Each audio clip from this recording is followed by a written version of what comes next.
তোমার মতো ছেলেই ইন্ডাস্ট্রিতে আসা দরকার, এরকম ওনার মতো মন আমার মনে হয় অনেক হিরোইনেরই ছিল না। তখন ওনার সঙ্গে আমার একটা মিস আন্ডারস্ট্যান্ডিং হয়, উনি আমার সঙ্গে কথা বলা বন্ধ করে দেয়।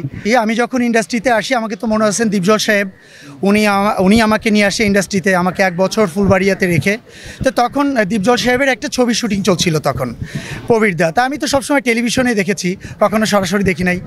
তা চাচু আমাকে বললো যে যা দোয়া চেয়ে, যেহেতু তোর প্র্যাকটিস চলছে সামনে শুটিং।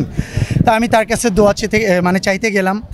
তখন উনি আমাকে দোয়া করলো এবং উনি আমার প্রেজেন্সি দেখে অনেক বেশি অ্যাপ্রিসিয়েট করলেন আর কি, যে তোমার মতো ছেলেই ইন্ডাস্ট্রিতে আসা দরকার এরকম।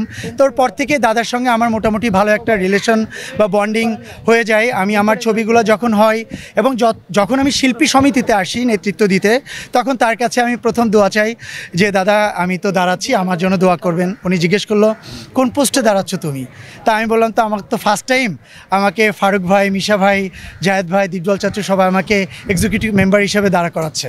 তা বললো যে ইনশাল্লাহ তুমি খুব ভালো পর্যায়ে যাবা, আমার জন্য মানে আমার তরফ থেকে দোয়া রইল। এরপর থেকে ওনার সঙ্গে আমার দাদা সম্পর্কই মানে ভাইয়ের সম্পর্কে একটা বন্ডিং ছিল। পরবর্তীতে তো এর ভিতরে মানে আমাদের অঞ্জনা আপু সবার ভালোবাসার মানুষ, আমি অনেক বেশি রেসপেক্ট দিয়ে বলছি, ওনার মতো মন আমার মনে হয় অনেক হিরোইনেরই ছিল না ওনার জামানায়। উনি এমন একটা মানুষ ছিলেন, আমার এখানে সহশিল্পী থেকে শুরু করে সিনিয়র শিল্পী যারা ছিলেন সবার সঙ্গে সমান তালে ভালোবাসা বিনিময় করে চলেছেন এবং যতদিন পর্যন্ত ইন্ডাস্ট্রিতে ছিলেন ততদিন সবার ভালোবাসা অর্জন করেছেন। উনি আমাকে ভাই বলে সম্বোধন করত। উনি সবসময় আমাকে আমার ভালোটা মন্দটা নিয়ে কথা বলতেন। ওনার সঙ্গে মনে হয় এতটাই বন্ডিং ছিল যে মাসে 10 দিনই 15 দিনই আমাদের দুজনের ঝগড়া থাকতো। এবং লাস্ট মুহূর্ত পর্যন্ত যেটা হলো, আমিও জানি না যে লাস্ট শিল্পী সমিতির ইলেকশনে উনি সাংগঠনিক সম্পাদক দাঁড়াচ্ছে, উনিও জানেন না আমি দাঁড়াচ্ছি। যখন আমরা আমাদের পেপার জমা দিতে গেলাম তখন দেখতে পেলাম যে আমরা একজন আরেকজনের এগেনস্টে দাঁড়িয়ে গেছি। বাট যখন আমি জয়লাভ করি তখন ওনার সঙ্গে আমার একটা মিস আন্ডারস্ট্যান্ডিং হয়, উনি আমার সঙ্গে কথা বলা বন্ধ করে দেয়।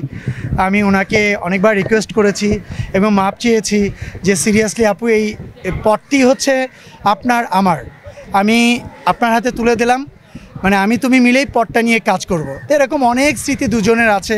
এই লাস্ট তো সেদিন মারা যাওয়ার প্রায় 1 সপ্তাহ আগে মিস অ্যান্ড মিসেস বাংলাদেশ হচ্ছিল এই ফ্লোরে, দুজনে আমরা জাজ হিসাবে কাজ করেছি।